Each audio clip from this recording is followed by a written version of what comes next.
Have you ever found yourself in a situation, maybe reacting in a way that feels, well, a little too big for the moment? Or maybe you've noticed these patterns in your life, these habits that just feel so frustratingly familiar? If any of that sounds like you are definitely not alone. Today, we're going to get into that really deep connection between our childhoods and the adults we are right now.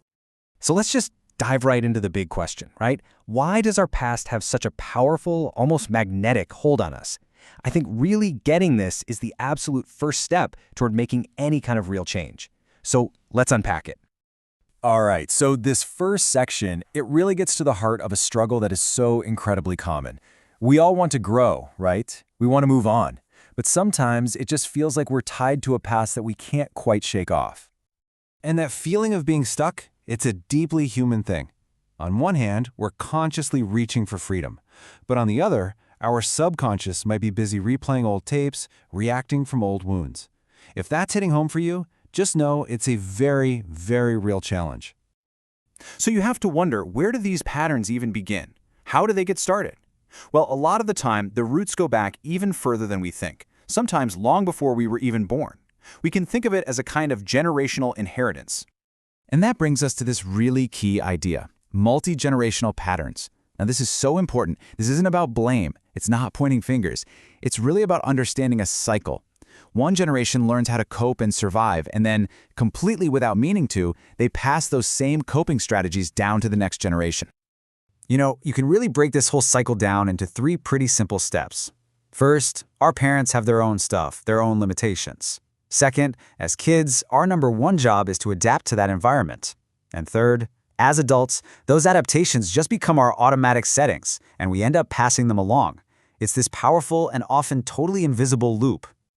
So this leads us to a really powerful way of thinking about this. I want you to imagine your family as the architects of your own personal blueprint for life. Dr. Lane Lasater, whose amazing work this is all based on, puts it just perfectly. Your family, that was your first classroom. It's the original template for literally everything that comes later. And what does this blueprint teach us? Oh, just everything. The big stuff. How to love. How to connect with people. What to expect from the world around you. The unspoken rules for how you're supposed to act. And we learn these lessons so early, we don't even know we're in class. And wow, a huge part of that blueprint is built from the messages we get, the things said out loud and the things that are just implied. And look at the difference here. Constructive messages, they build this solid foundation of worth and safety. But destructive ones, even if they're just thrown out there casually, they can create these little cracks in our foundation that can last for a lifetime. But here's the real catch. When you're a kid, you have no other point of comparison. You just assume that your family's blueprint is the blueprint. Your normal is just normal. It's usually not until we're much older that we look around and start to realize, oh, my family's template was kind of unique, and maybe, for some of us, uniquely challenging. And that realization brings us to our next big idea. Based on whatever that family blueprint looked like for you, every single one of us developed a very specific set of tools to get by in our childhood world. Let's be really clear here. If that world was filled with more challenges than it was with strengths, then that toolkit you were building, it wasn't designed to help you thrive. It was designed for one thing and one thing only, to help you survive. The goal wasn't joy or self-discovery, it was just getting through. And this is how we end up with a pretty imbalanced toolkit.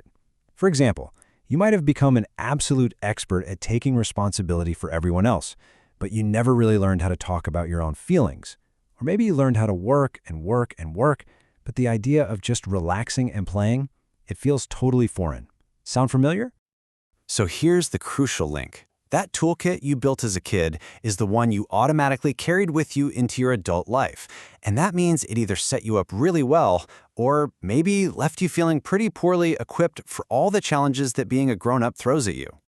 Okay, so we have looked at the past. We've seen how that echo of childhood really can shape our present, but, and this is a big but, this is not where the story ends, not even close. Now let's talk about rewriting your future. And if you take away one thing from our time together, I want it to be this. You are not doomed to just repeat the past. That cycle of inheritance we talked about, you, right now, have the power to be the one who says, it stops with me. See, as adults, we have a whole new set of resources we never had as kids. We can get new information. Hey, that's what we're doing right now. We can consciously learn new skills. We can find support from people who get it. And we can actively, intentionally work to fix the imbalances in that old toolkit. It's all about agency. It's about looking at those old strategies that helped you survive your childhood and realizing they might be the very things holding you back from thriving now.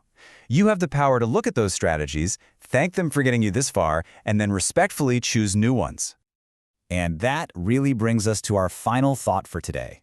The past may have written the first draft of your blueprint, but you are the architect now. So, the real question isn't if you can change it. The question is, what part of your blueprint are you ready to redesign first?